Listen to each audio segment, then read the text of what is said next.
we're pretty cheesed off about getting information and blaming Alan, and then Len being asset stripped and so on. So tonight we're going to try and encourage you to put in them SARS requests, put in that FOI request, and if they blame Mr. Dransfield, then please, appeal of that, because it's not right.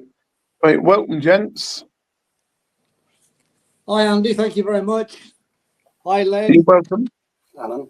I'm looking forward to this three-way chat, because there's no doubt in my mind that we all three of us are walking parallel paths against scoundrels who are paid a king's ransom to assist us. And I refer to the Information Commissioner, which is John what's his name now? John Edwards, and the subsequent tribunal systems and Majesty's Court. And it's just not working. It's not a question, it's just not working because of something. It's not working because it's not fit for purpose. And the people that are running it are basically bent. They're in a situation where Len and myself, we're just two of thousands of people that are not being allowed our civil, legal and human rights to gain SAR, Subject Access Request, and FOI, Freedom of Information Act 2000. Moreover, it goes on for the EIR, the Environmental Information Regulations 2004. And then, of course, you've got what's the one from Europe? I just forget. I haven't got notes here. It's all coming from my mind. But if I may, we did a show a couple of weeks ago with Andy, and since then I've been to the tribunal virtual upper tribunal. And after 20 minutes of the hearing, Judge Judith Butler, she adjourned the meeting because she said it was most unfair, a travesty of justice, to expect Dransfield to take part in that particular hearing because I didn't have the bundle. Hold that thought. Did you actually get the bundle? No. You was right. You was right. You told me that 2 weeks ago. Yes, absolutely. And I expected it within a week. It still hasn't come, and I asked it to come in to be sent to me in hard copy, but no, it's not here. So we'll wait. We're not rushed for time. So and also, I don't know why she didn't do it there on the day, is to send me an electric copy of a decision notice that day to adjourn, because I can see what's going to happen here 3 weeks down the line. What hearing? What adjournment? That's what we're up against. It's also recorded, though, isn't it? It's recorded. So well, absolutely. You can get the tapes if needed. But I've spoken with Dr. Reuben Kirkham, who I must say is an absolutely genius on this freedom of information, and he's a doctorate of law, and he's certainly a pain in the ass. He's a pain in the side of the Information Commissioner, and he really does hold them to task. So that we will talk about that, but just a couple of points today I've seen, and I would like to share them with you guys and other listeners and viewers. Today, it's related. I have a legal argument with the National Farmers Union. I got knocked off my bike 6 years ago by a hit and run driver. He left me for dead, and I've had a hell of a time getting police involved, freedom of information, blah, blah, blah, blah. But today, I'm pleased to say, I've been given a date, 2nd of June, 2005 at 12:15 to have a legal argument. My day in court with the NFU. So that's it is related, believe me, because all these people, they use the same universities, the same wine bars, etc., etc. You forgot 2025. You said 2005. Oh, beg your pardon. Sorry. Yeah, thanks, Andy. Have you been to that wine bar? No, this is water. This is water. Also today, I've learned, which again is interrelated. Our good friends at BlackRock. Now, you I know Andy. I know Len's familiar with this because I spoke with him half an hour ago. But BlackRock were the chief instigators back in 2008 for the failure and the recession at that time. Now, it also transpires from last year that the Conservatives, when they were in power, they have agreed with BlackRock they're going to buy all the farms in England and the United Kingdom. Now, can you tell me the sense of that? So obviously now that's been transferred over to the new government, and that lying, cheating rascal, Starmer, he's absolutely said nothing. So this is deja vu, the American recession all those years ago, when they bought up the farms there and the houses, everything, and the cars for nothing, and then sold them when it lifted and relieved a bit. I mean, that is fraud of the highest order, surely to God. That's why Americans don't eat very healthily, because there's no fresh crops, I suppose. Len, what's your thoughts on this? I was talking to Alan when I first sort of met him. It was probably around about 2017. It was around that, before Maggie Tussle died. I'm certain it was via that I got to know Alan. And over the years, he's been extremely helpful. When I was very new to subject access requests and freedom of information requests, and on occasions you need help on how to deal with this. And I remember I was having problems with Devon and Cornwall police and with their data protection office, and Alan helped draft a letter. And it's a Scandinavian saying, isn't it, Alan? I can't remember it, but you know the one. Yeah. Bizogsag, what the case, the European Court, Bizogsag, Magia Helsinki, Bizogsag. Yeah, that's the one, yeah. And Alan gave me that to quote, and they collapsed straight away, and I got a full disclosure. Hello, Andy. Yeah, I'm here. You're not. Yeah, it's just the camera again.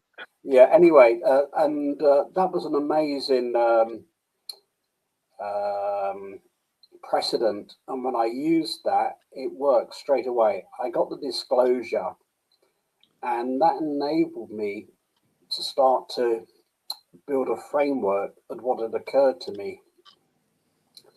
And it's very interesting to see those that won't give you a disclosure. The most prominent one in my case at the moment is Thames Valley Police, under former Chief Constable John Campbell. He refused me a subject access request.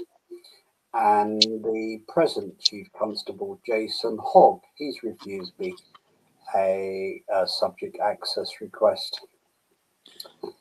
Even in Somerset, who did the dirty deed to try and get me sectioned, they actually said their instructions came from Thames Valley Police. And many of the documents that Thames Valley Police won't allow me to see. I'm very fortunate because someone or some people within Thames Valley decided it would be in the public interest that they sent them to me. And they make for some interesting reading. And I'll disclose it shortly, but it what's the word? All what we've been saying, how easy it is for people to get someone's section detained under the Mental Health Act, to silence them. On Thames Valley Police files, what the present Chief Constable Jason Hogg will not disclose to me is a report by Detective Inspector Nicholas Watts, CID at Reading. And he wrote this report, and he said Mr. Lawrence was going through a divorce. His wife's lawyers had him sectioned without a medical under Part 7 of the Mental Health Act, under the call of protection, and all his rights were taken away from him. And that's exactly what did happen. But Thames Valley had already written to me in writing that they didn't find anything. That's absolute lies. I've got the piece of paper. Now, why would a chief constable like Jason Hogg not disclose that to me? There's no excuse why he's even the chief constable now. And the more we dug into Thames Valley, and I can remember I was communicating with Sir Tom Windsor's staff officer, a superintendent at the time, and when Her Majesty's Inspector Constabulary went into Thames Valley to inspect it around about 2017, the then Chief Constable was Francis Habgood, and the Deputy Chief Constable was John Campbell. What they found that in a 1 year period, 35,000 crimes were not recorded. Those crimes were rape, sexual assaults, domestic violence, vulnerable adult and vulnerable children's cases, all not recorded, Andy. Habgood stood down, then he retired, then he was appointed the head of Buckinghamshire Safeguarding Board, unbelievable, and Campbell was appointed the Chief Constable, and still the non-recording of these crimes against vulnerable people, women, the elderly, are still not being recorded. But increasingly, more and more of these victims are coming together, and our cases are very, very similar. And that is what's going on now. We're learning how to gain these documents, and when you can't gain it from one party, quite often you can gain it from another. And in my case, I got quite a substantial disclosure from Avon and Somerset Police about what had occurred to me. But the disclosure I got from Somerset NHS Foundation Trust, after the assistance of the Information Commissioner's Office, was amazing. It shows that over 120 people employed by Somerset NHS Trust went into my medical records, and a lot of them left very unpleasant comments. But those comments could have only come from the police. Now, Andy, and Alan Dransfield knows probably better than I how to draft a subject access request and what to say, and also a freedom of information, what a freedom of information request is. So for your listeners who don't know what that is, perhaps Alan can explain it. If he can't, I will. Yeah, the subject access request and the freedom of information, they were tools that were invented, for a better word, by, of all people, Tony Lyer Blair. The SAR came later on, but you got the freedom of information in 2000, and it wasn't used until 2005. And then you got the environmental information request, that was in 2004. And the subject request, the SARs, I actually just forget the date on that, but they are all lovely tools which were designed for a purpose to allow Joe Public to hold people accountable. And when I say people, they could be their doctor, their policeman, the local council, public servants. And what a great idea. But then they realised that this wasn't such a good idea at all, because there was so much information that they wanted to withhold. And you go back to, I forget the date of it, the MP's fraud and theft of expenses, a good 10, 15 years ago. And so what they decided to do in around about 2012, they had this guy from Boston, Alan Dransfield, and we thought, well, what a good idea. He's a bit of a donkey. He's a country boy. We can get him. He always talks like that.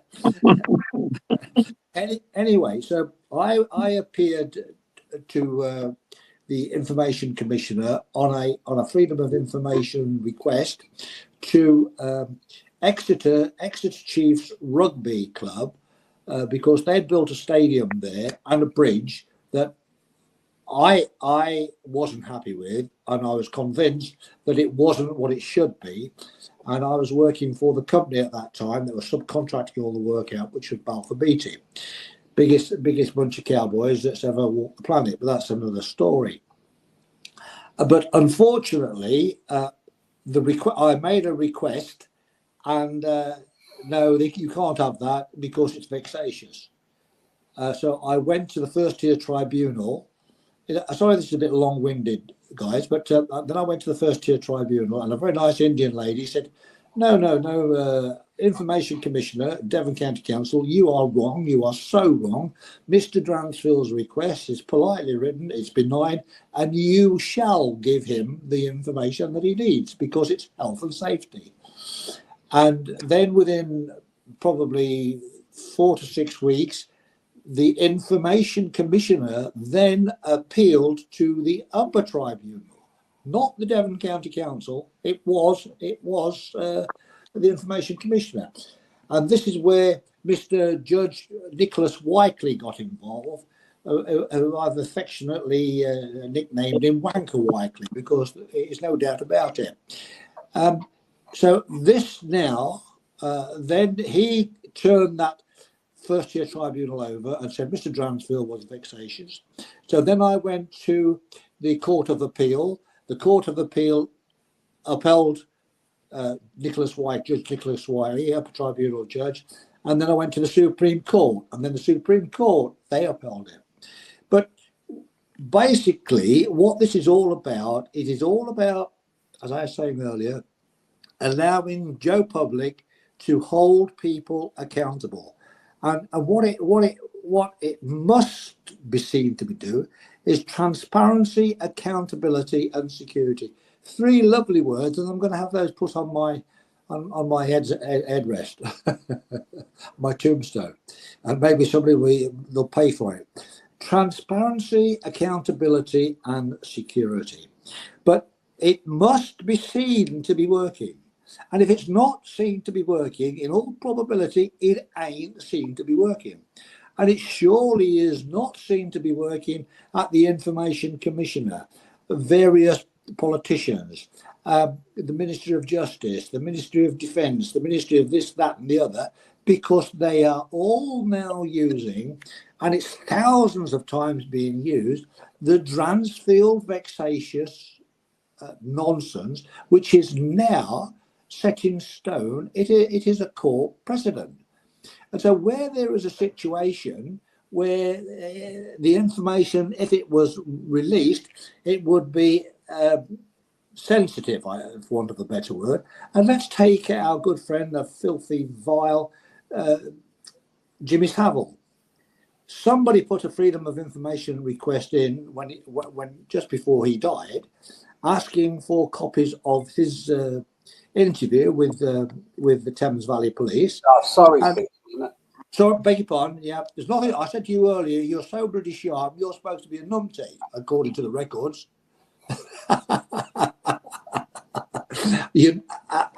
Anything but a numpty. But yeah, you're right. So Surrey Police said, no, you can't have this because of the Dransfield vexatious, and that is being used every day of the week. How many times, I don't know. but it is being used. And plus the fact, to make matters worse, the other legal basis that we all need is the Nolan Principles. The Nolan Principles is a wonderful tool, but again, it's being pushed aside. Nobody's bothered with it. And the Nolan Principles and the Dransfield Vexatious is actually bringing this country to its knees. It is absolutely bringing this country to the knees. Yeah, so what's the best way then, Alan? I think Len asked this question. What's the best way for the Joe public to do the SARS request and the FOI request? So obviously name and address, date of incident, why you disagree with what's happening, what information you need, that kind of thing. Yeah, What's well, the easiest way for the public to yeah, put in these requests? yeah. With the freedom of information, it is absolutely straightforward. What you do is you put we'll say you want some medical records for yourself or your family from a local hospital. And you can say, I will start my freedom of information request under protection of the Freedom of Information Request 2000. Please provide me with 1, 2, 3, 4, and 5, whatever you need, so and so and so and so and so, and you sign it. There is no cost, and you can either do it by telephone, you can do it on Facebook, you can do it anywhere on the Freedom of Information. And what will happen invariably, if it's sensitive information, they will come back with a refusal on Dransfield vexatious. You can't have this because it's vexatious. You can then you start the appeal. You then go to the Information Commissioner saying, please look at the information received from my local doctor, my local hospital. I'm not happy with this, and I wish to elevate this to the ICO. The ICO will then come back to you and say, no, we've upheld the decision from the original decision. And that's how they're all working together, you see. Now, the subject access request is solely for you, for your person. You cannot get a subject access request for another person unless you've got power of attorney or you're a carer or something like that. But the subject access request, you're asking them for all information that you hold on my person, whether it be my car's registration plates or my name or wherever it's been used, etc., etc. And Len has been very fortunate. I cannot get, in actual fact, I was denied getting my subject access request 4 or 5 years ago because they used the vexatious from the Freedom of Information Act. And I wrote back and said, no, you can't use that. That's a completely separate law. The Freedom of Information request does not apply to the SAR. And I want information that you've got on my person. Would you like to elaborate a little bit on that, Leonard? I'll give you my experience with Somerset NHS Foundation Trust. When I was arrested by Avon and Somerset Police on false allegations of malicious communications, they all centre on His Honour Judge Simon Oliver once again and his family. When I was in that, it was never the intention of Avon and Somerset to take me down the criminal justice system. They couldn't take me down there because of all these caller protection certificates they and others have never disclosed. Anyway, I went to, I was subject for about 2 hours of psychological assaults by mental health nurses from what is now Somerset NHS Foundation Trust. And they were not nice. They were trying to provoke me in this custody cell into a response, to shout or to attack them. That's what they wanted, so that they could detain me. But I used a technique called break-off, which a man called Corporal Jimmy Johnson had just sent me details of his article about it. And effectively, I stood back, disengaged, didn't get involved in confrontation with these nurses. However long this provocation continued, it was about almost 2 hours. But I didn't know their names. They were two were dressed as sort of paramedics in green overalls. A woman, Carly Reynolds, was dressed all in black. And I did a subject access request to Somerset NHS Foundation Trust. They gave me a disclosure, but it was heavily redacted. Very, very little content. So the next process was to appeal for that redaction. So I appealed, and they gave me a little bit more of a disclosure, but still grossly incomplete. So I went to I was then told by the trust the only way I could progress this was to go to the Information Commissioner's office. Unlike Alan, I was very fortunate because I made contact with the director of the Information Commissioner's Office investigation. I'll just give his Christian name, Stephen, and he elevated it very quickly. I copied his response into Avon and Somerset, the Caldicot Guardian. Now, the Caldicot Guardian is a senior medical officer in the trust, and his task, along with his current medical duties, to protect your medical records, safeguard them. Anyway, the doctor was very good. He authorised a disclosure. Then I got a substantial disclosure from Somerset NHS Foundation Trust. And when I and one of the people who are tasked to look after me, we got the disclosure, we opened it, more than 120 individuals associated with Somerset NHS Foundation Trust had entered my medical records. The disclosure gave their full names, the dates and the times they went in to my medical records. But it's what a number of them are written. They wrote that I was delusional, I was seriously mentally ill, I'm delusional about having been poisoned with organophosphate as a commercial pilot. I'm delusional all about the cause of protection. Their whole, I falsified a headway brain injury card. They'd put this all on my medical records. And you've got many books, Len. Yeah, now what was interesting, as the police were unable to detain me under the mental health, they kept me under investigation for a year, knowing that I wasn't responsible for these emails. A consultant psychiatrist, looking at what these mental health nurses are written, he would have thought, we can't have this man out there. Oh, he's dangerous. I assaulted my wife and children. They put that on there. They put everything, Andy.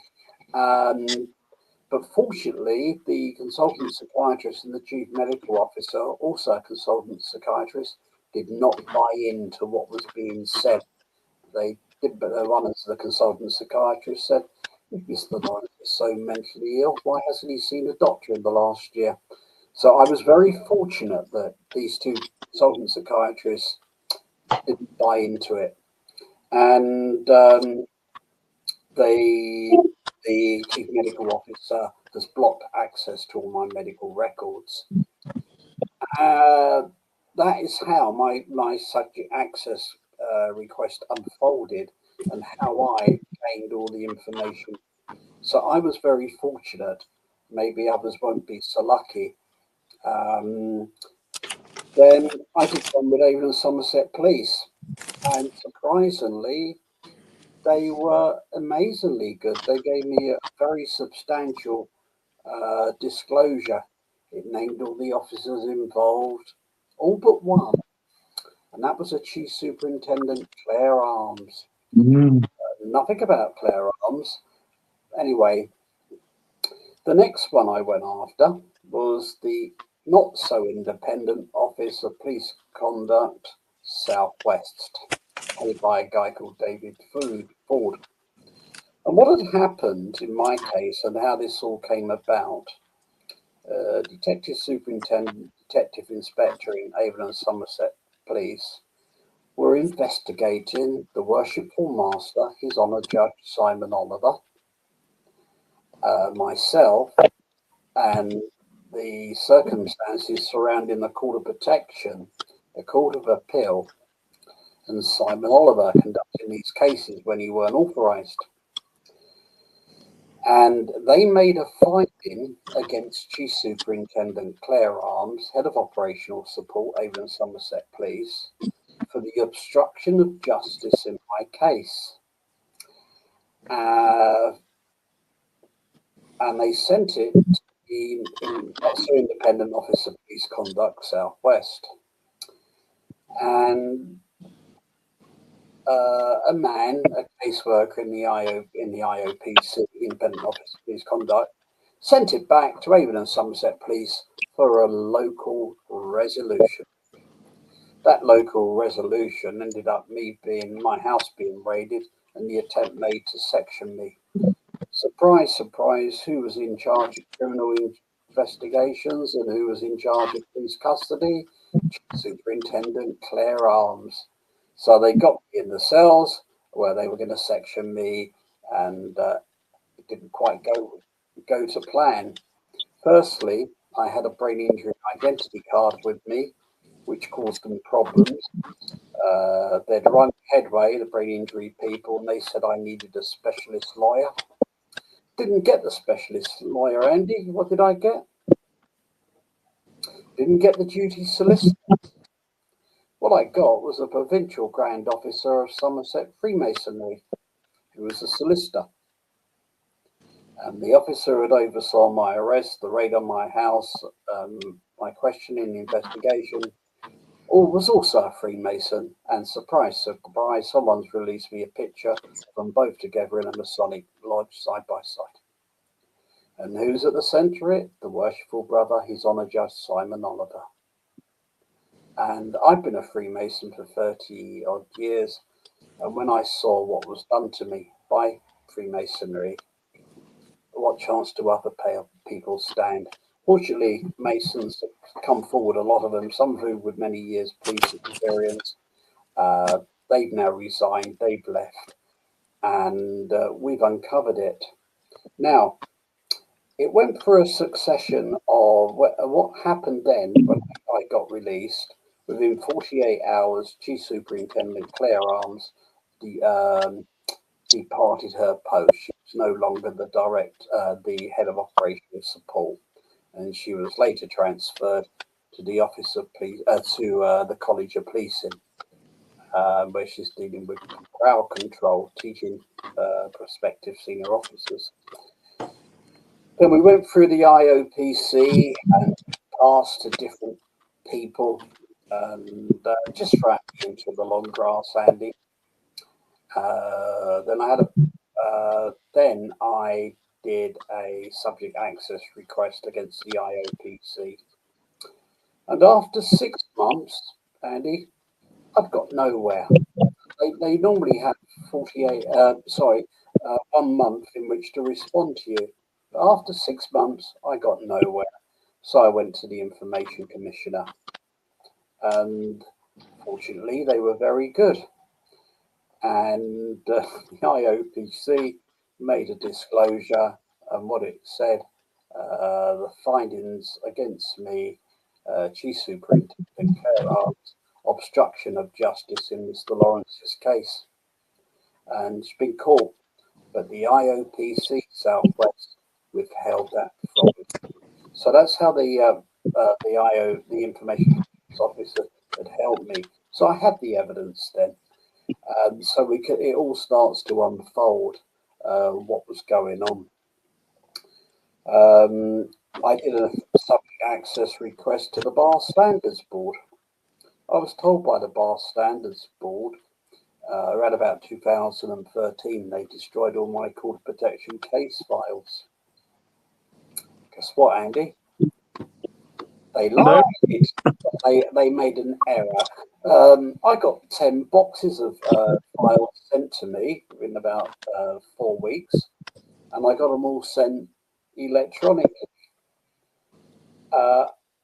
What is interesting, not only did I get my own files sent to me, I got the files of a barrister who'd been in conflict with the Bar Standards Board. They sent me his files, and they sent me the case files of a man called Robert Pictou. Now, that is very interesting because Alan Drowsville knows Robert Pictou, and I'd heard of him remotely, and the man had committed suicide. But Alan will tell you more about that. So I got the Bar Standards Board files. Now, when I complained about these mental health nurses to the Nursing Midwifery Council, I mean, one of the ones which was really sickening that I accepted my wife and children. I mean, they put a medical alert that I'm dangerous on my medical records, just to cause me trauma. I went to the dental place at the Royal Devon next to the hospital. There were 5 people in the room. Incredible. But anyway, the Nursing Midwifery Council conducted their investigation and they cleared all the mental health nurses. So I've done a subject access request. And the Nursing Midwifery Council have now written to me admitting they didn't investigate the mental health nurses, all of them, and they can't provide any evidence to show that they conducted an investigation. And that's how powerful these SARs are. But it was interesting, Thames Valley will not give me one. I don't need to ask them for one now because I've got the data they don't want me to see. Anyway, back to Alan. He'll tell you about Robert Pictou. That was quite an interesting. Yeah, that really is amazing about a certain body giving you information on Robert. Robert Pictou was a fantastic guy. I met him only 4 or 5 times, a couple of times with your good self up in Nottingham, I think, but you'll remind me. He was a fantastic guy, and not for one moment do I believe he committed suicide as they claim. It's certainly a situation, did he fall or what he pushed? But that's long ago, nothing can be proved. But the fact that they gave you Robert Pictou's information, they could get themselves into a lot of trouble for that because that is unlawful. Subject access request, you are not Robert Pictou. The only person that could have got Robert Pictou's information is Robert Pictou or someone acting on his behalf. In actual fact, I was acting on Robert's behalf. He gave me a letter, I still have it, to say, Alan, to whom it concerns, I will give you full authority after my death for you to write to anyone that you see fit, asking for any information that you see fit. And, so these people that's released this information, it just goes to show the level of incompetence, corruption, and complicity amongst them all. And they're not fit for purpose. They're really not fit for purpose. Kind of just a quick brief about Robert again, because I'm not familiar with the story, although I might be if you told me a bit more. I can send you the case files. just for the listeners, it's not it's not that guy recently went to jail over social media stuff, is it? Absolutely, the same guy. Oh, it is him. Yeah, I knew him well as well. Yeah, a lovely guy, and walking the parallel path with us, he was a freedom of information campaigner and a social watchdog, and he paid with it with his life. And the evidence that would have cleared him, the barrister from Five Rolls Buildings would disclose. Is that correct, Helen? Yep, that's correct. Yeah. And Five Rolls Buildings is associated with the case of Javed Sheikh, the man who's accused of having the website Judges Behaving Badly, involving Judge Simon Oliver. The judges held me under the Mental Health Act since 2012. Yeah, I mean, the way that they've treated you, Len, is disgraceful. But one thing that doesn't hold any water at all is that they accused you of being a terrorist. Yeah, yes, they have. And they claim that you had sent what was the powder you sent? The powder? Yeah. Anthrax. Anthrax. Yeah. Right. If in a situation that anthrax had even been mentioned that somebody had, Joe Public, your house would have been flattened. Yeah, unfortunately for the police who have done this to me, we knew I was going to be attacked 9 months prior to it happened. I'll disclose that how you later. But I was in contact with the National Crime Agency. It was being monitored what was happening to me, where I was receiving emails. And when I became aware of the word anthrax, I made contact with MI5 and gave them all the references. And but they were very good, but others may not be so lucky. But some of those who were safeguarding me, one of them, quite a senior police officer, has served in counter-terrorism and royalty and diplomatic protection. He spent a lot of time at my house, day and night, waiting for the raid to take place. He said, "Right, Len, if you're guilty, so am I. Bring me to court with you." Yeah, that is absolutely brilliant, but very fortunate as well. And did they find 1 gram of anthrax on your person or your property? No, we'll get that. Exactly. And who could handle it? Very few people would know how to handle that. Len, I've never asked this question.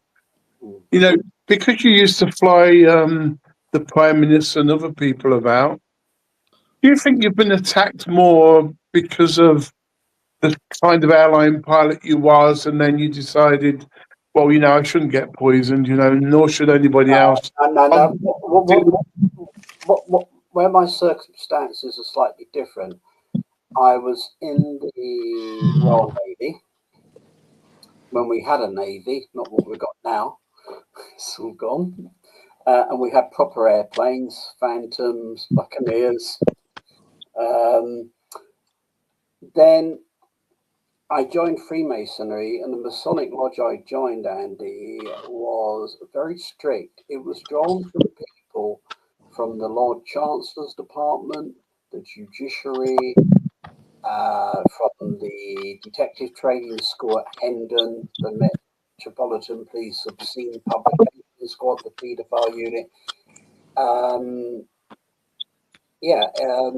And these people were professionals, and I never saw any misconduct. Nothing like what I've seen with Judge Simon Oliver, what's gone on. And that was my background. And of course, when I was flying, I used to fly, Thatcher, I flew President King. I also flew the Irish Taoiseach, the Irish President, the Irish Foreign Minister, people like that, high-profile people, but people who were at risk of kidnap or assassination. And in that role, you had a lot of contact with special branch officers and diplomatic and royal protection officers. Again, quite a few were Freemasons. So I had this sort of little thing around me. That has certainly helped me. Other people wouldn't have had that benefit. It's like I had over 12 years of neuro rehabilitation when I suffered this brain injury. You're lucky if you get any neuro rehabilitation. If you do, you're lucky if you get 6 months. I've been very fortunate. But the organisation whose I was under with 24-hour access to consultant neuropsychologists, psychologists. Overnight, it withdrew all services from the southwest of England, and that umbrella of safeguarding had gone, which left me very vulnerable to attack. And that is when Judge Simon Oliver and Thames Valley seized the opportunity to attack me. Yeah, another question then. Because it's a long time between incidents. I mean, the recent one was when you was attacked with Somerset. NHS was, 2022, I believe. Do you think in the future they're going to try and attack you again if you get close to the people you're like from? The safest thing is to go public. We know who my attackers are, all their details, those who are involved in it. But what I'm seeing is these little kids who have suffered so much, the children who have been taken abroad by their mothers, again, all linked to Judge Simon Oliver. They've had to leave the country, they've lost their homes. Those that stayed, the children got taken. One of them served in child protection in a police force. But it's all covered up, all the time, covered up, covered up, covered up. And people have had enough now. And I think the turning point was COVID. And as we start to learn now what actually really did go on in COVID, and you see more and more, how can I say it, not mainstream journalists, but alternative media probing. But I think it's getting more difficult to cover these crimes up. Last night on Panorama, it was about the Lloyds banking fraud, and it was linked very closely to Avon and Somerset Police, the Independent Office of Police Conduct and Lloyds Bank. And I've met these victims, about 40 of them, in Bath about a year, 18 months ago. And the pattern's all the same, and they lose their assets, they lose their homes. And you go to the police and it's all covered up, Andy, covered up, and they don't do anything. And it's like I've been the detective superintendent, the detective inspector in professional standards, they were removed from their investigation. The only person who could have done that was the Deputy Chief Constable, Nicky Watson, or the Chief Constable, Sarah Crew. They're removed, they're replaced, and those who replace them tend to be a detective inspector, and they then hand the case to civilians within the professional standards, and you just get thrown into the long grass all the time. The most recent thing I got from Somerset, a civilian assessment officer, wrote to me denying access, denying that the police had the Call of Protection certificate have ever had it. And I sent her back a picture from their CCTV showing me holding it in their police station. I haven't heard from her again, but the detective superintendent has now stepped in. But it's not the detective superintendent. These instructions are coming right from the very top at the rank of deputy and chief constable. The people below are just, they're there to take the flak. But like I say, with people like Alan and with many others, the whole picture's coming together. Yes, it's like you said, both of you, just to go forward and make it public, that agent protection. A big shout out to Shazad, who's saying we don't need to talk about his story, but he's a fighter. He lost a lot, especially his family. And another guy that I can't work out why the guy's got 17 years in prison just for trying to protect people and trying to talk about SRA, satanic ritual abuse. William Wong, I met that guy, 17 years because he tried to protect somebody. You don't get that for murder. No, you don't. I mean, there's been a look at again, Peter Hoshra sent to Austria, incarcerated, and he will probably never get out. He's forcibly injected with a drug that makes you hallucinate. Anyway, I don't know what it's called, Halopol or Halidol, something similar. Excuse me, guys. You see, it's clear to me, and it's clear to most people with half a brain looking in on this situation. And the history is you clearly had the spine to stand up and tell the biggest airline in the world, Boeing, that they've got a problem. They've known that since 1955. Absolutely, but that is typical. But the demonstrable evidence is there because Boeing have admitted to this. Boeing have started to pay the compensation, but it doesn't finish there, Len, because that situation with the toxic waste, the name of the stuff again was what? Well, it's an organophosphate. That's it, organic phosphate. Yeah. But that is still there, and it's still happening, and it's still happening with our service people in the helicopters and military hardware. Well, even more than that, it was used in the Gulf War, and it was used as a pesticide spray to kill all the flies and all the things. And organophosphate, they were invented by the Germans, and an example of organophosphates is sarin, Novichok, that type of chemical. They are lethal. They're used in fire retardants. Now, when you think a baby's cot is sprayed, the mattress, with a fire retardant, they're spraying it with an organophosphate, which is a neurotoxin. It is incredible. I've just got to move across to my charger because I didn't realise that I was getting so low. But I would imagine, and I'm sure our host is going to tell us in a minute that we're running out of time. Yeah, organophosphates, you find them in all sorts of places on aircraft. If you read Toxic Cabin Air, you'll find it all there. It's used in, like I say, fire retardants. It's used in agricultural pesticide spraying. There was an example in China where some children had been given some rice. It hadn't been washed, and so the spray was still on there, and a number of them died.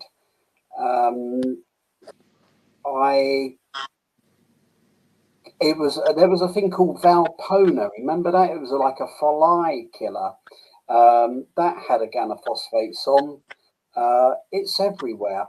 But who wants to pay the compensation? And it's better to give someone a psychiatric diagnosis as they're mentally ill rather than address the issue. But I think we're all waking up now to psychiatrists. I mean, there's some incredibly good psychiatrists out there. But it's the mental health nurses. They've been weaponized. In my case, they were certainly weaponized by the police. And when you start to read, which I will publish what's been written about me, how I sorted my wife and kids, how I falsified the headway brain injury card with the National Police Chief's logo. That's been dealt with by Headway and the National Police Chief Council. I'm delusional about the Court of Protection. Well, I've had a letter from the Court of Appeal to say that judges who dealt with my case, Master Bancroft Rimmer, does not and never has been a Court of Protection judge. So we don't know how many cases she's done who's been sent to her from Simon Oliver. It's the mental health nurses who are predominantly the weaponized by the police to attack me. And they did. There is no doubt about it that you could never be classed as a lack of capacity. No, the brain injury I have, I mean, it's been evidence. I've been under the National Hospital for Neurology and Neurosurgery, Queen Spares, London, University College Hospital, London, and others.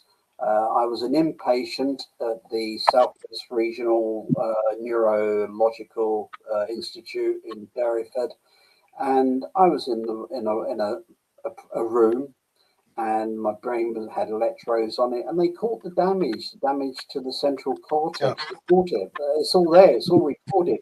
It was been tested in America. And basically, what I get is neurological absences. They can last for a microsecond, or they can last maybe several minutes. And what it means, I lose my train of thought. That's where it causes problems. I have a problem with balance. I quite often fall because of the damage to the nerves. So I'm aware, but I've had, like I say, 12 years of neuro rehabilitation. So I've had access what other people will never ever have, and you just learn coping strategies. Like I have a whiteboard, I keep a diary, and it's all in front of me. And what I do, I use a lot of the skills I was taught as a pilot, and effectively I take a complex task and make it simple. Yeah, absolutely. I'll just repeat something for the benefit of Andy, because he just popped out for a moment. What I was saying, Andy, that the evidence is well weighted in Len's favour, because Boeing are the people that he blew the whistle on. They now have admitted the problem. They have now paying compensation to various people. There's lots of people, but the problem is it doesn't end there, because the same organic phosphate is being used by our dear servicemen. My son is one of them. He's in the Royal Navy, and how many we need to know. But you couldn't put a freedom of information request into it, because what would happen? Yeah, we'll get problems. I was saying to Len, and it was a Boeing aircraft. It was an old one, and I'm going on one again on Sunday. A Boeing 737-800.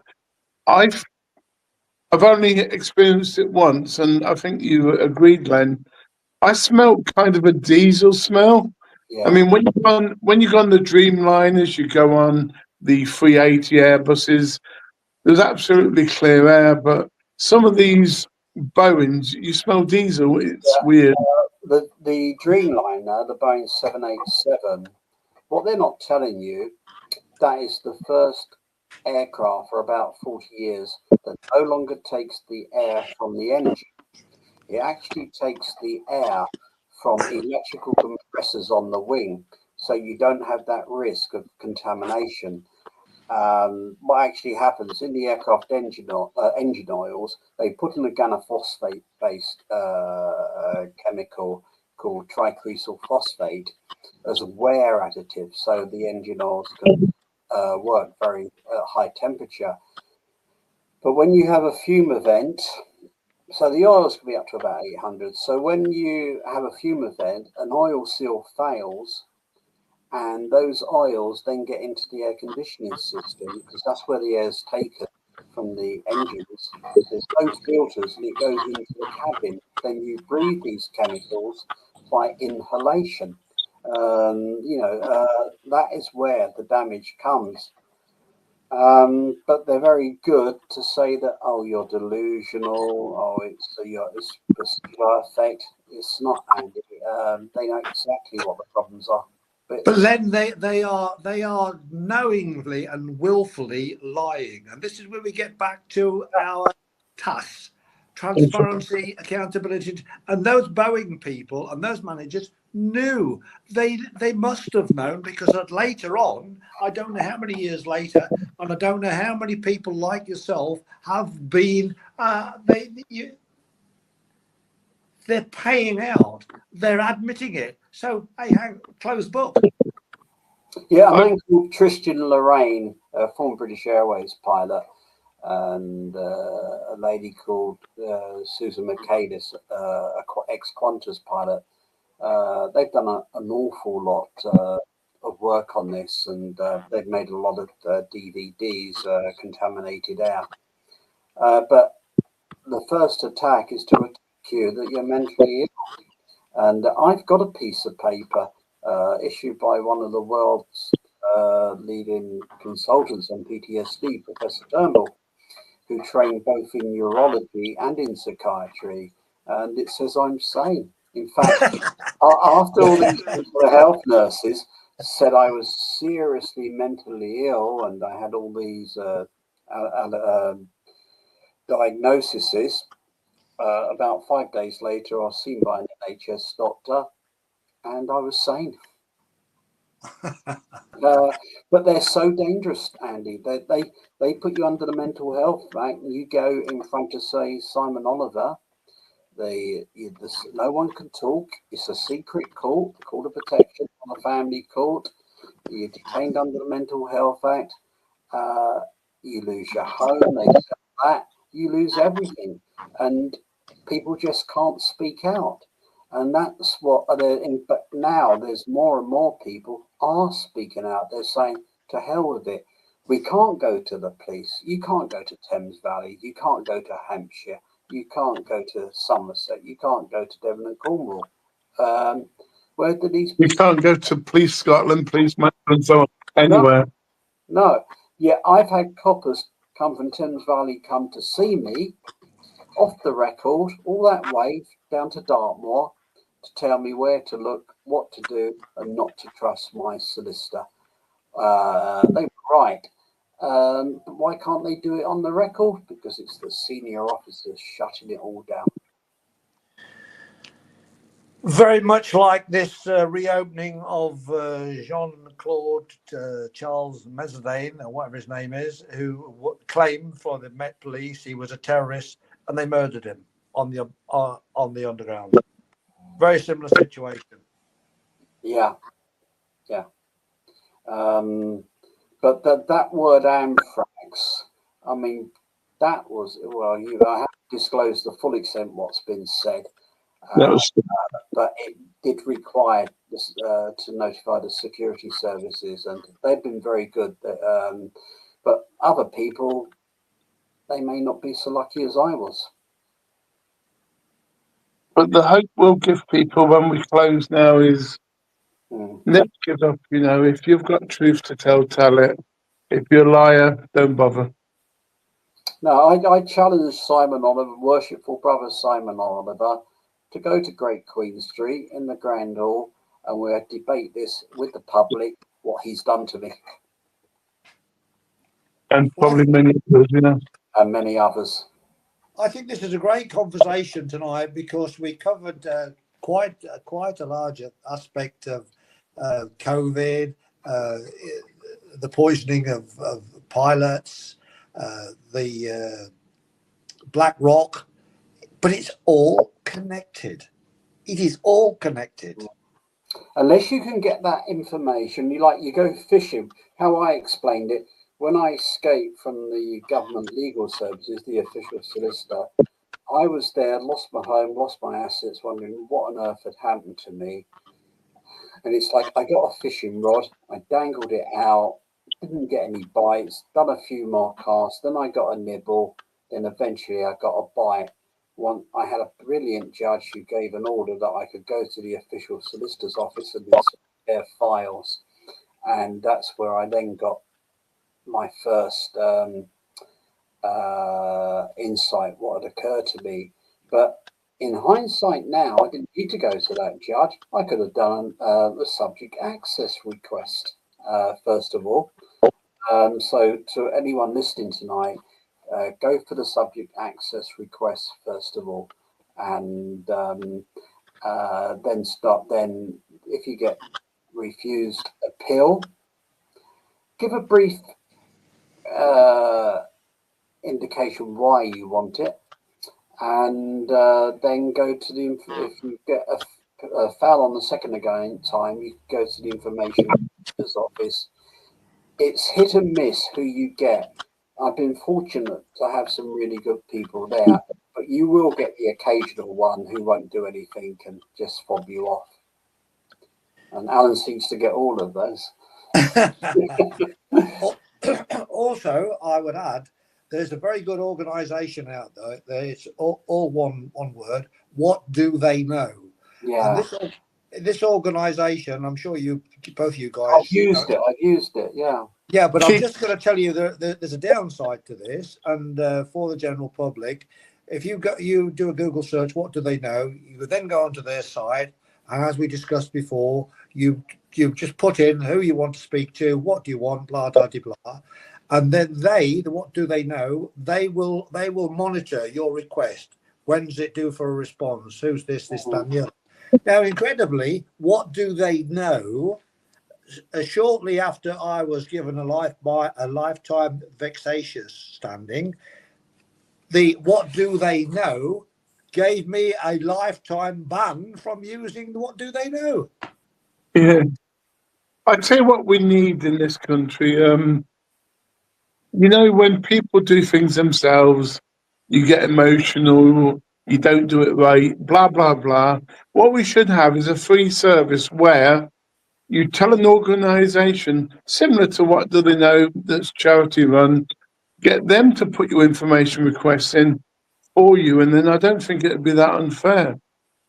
No, I quite agree, Andy. But then you've got that other organisation, Freedom of Information, FOI. It's run by charity, and the guy who's in charge of it, Frankel, I think his name is.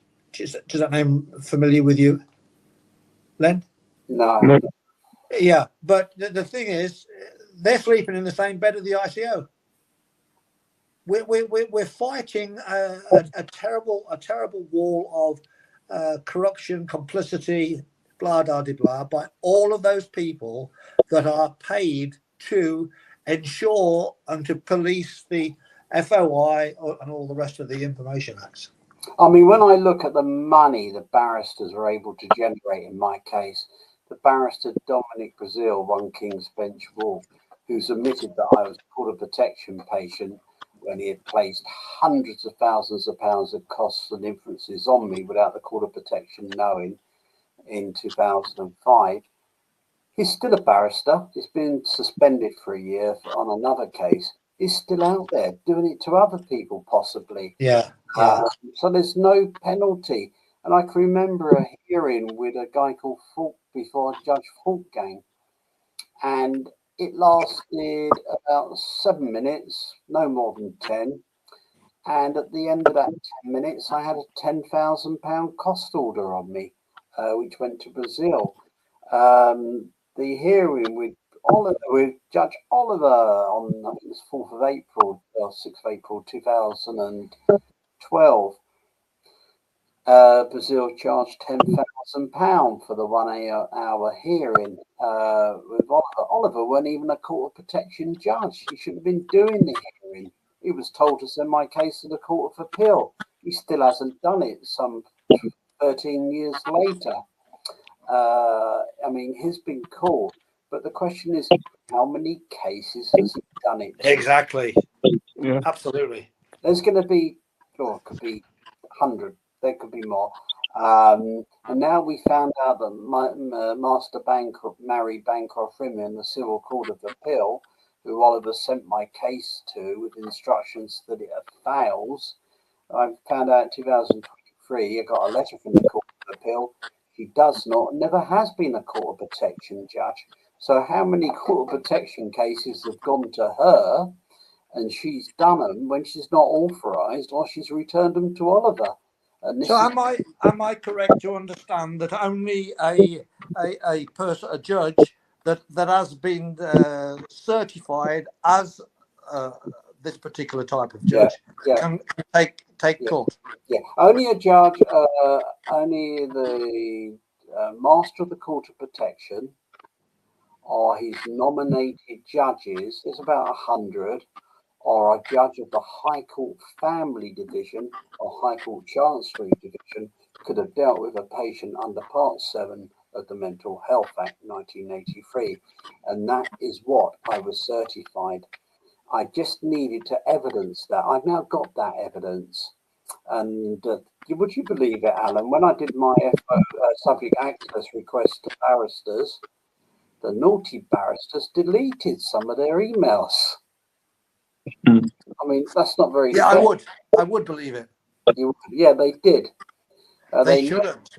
Yeah, but what they forget, when I did the subject access requests on other barristers, the emails they're sent to the other barristers, I then got. So you start to put it all together. But I found I had 3 Asian guys come and stay with me. One had done a degree in criminology, one in law, and the other in computer sciences. They're all sort of early 20s, early mid 20s, and they stayed with me for about 4 days, helping me. And they said, you know, at the end of the day, barristers, solicitors, accountants send all their electronic data remotely to a cloud storage facility. So in the event there's a fire or a burglary, all of the data is stored. So I did a subject access request to solicitors asking for all data stored on their remote cloud computer, and everything they deleted disclosed to me. Got the whole lot. That's another thing which is worth knowing. Interesting. Very, very interesting. I'll send you the letter I drafted to Simpson Miller. Yeah, they told me my Court of Appeal case failed. They hadn't. It hadn't. I'd won, but they'd lied to me. And what happened? I'm told that Oliver had rung my barrister, and he backed off. And he'd done that in another case with a woman where the barrister ended up under investigation by the Bar Standards Board. So it's a very nasty little game, but unfortunately there's too many of us and it's coming out. And because we're not going to the police now, and you're seeing a lot of these groups surfacing, then we're getting a much greater understanding of it. It's like you go into court now and you're on a mental health case, you want to know whether the judge is an authorised court of protection judge. Can he deal with that case? Well, I mean, if those are the rules, it's simple, isn't it? Yeah. It's that simple. Andy asked a question earlier on. What can we do? And it's very simple. We need to we need to ensure that these international standards organisations, which these companies and authorities, they get paid for doing, is to ensure that they are done.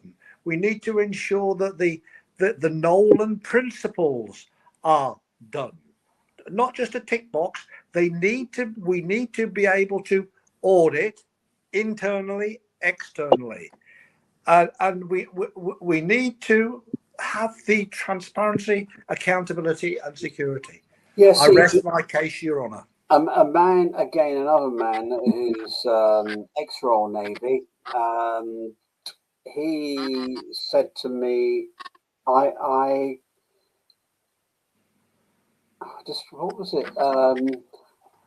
When the some sort of NHS Foundation Trust had done their investigation, he said, ask the trust for a copy of their emails and all their data to evidence that investigation into these mental health nurses. And the data protection manager came back and said, Mr. Lawrence, we can't find any record of any investigation that has taken place. So you get fobbed off.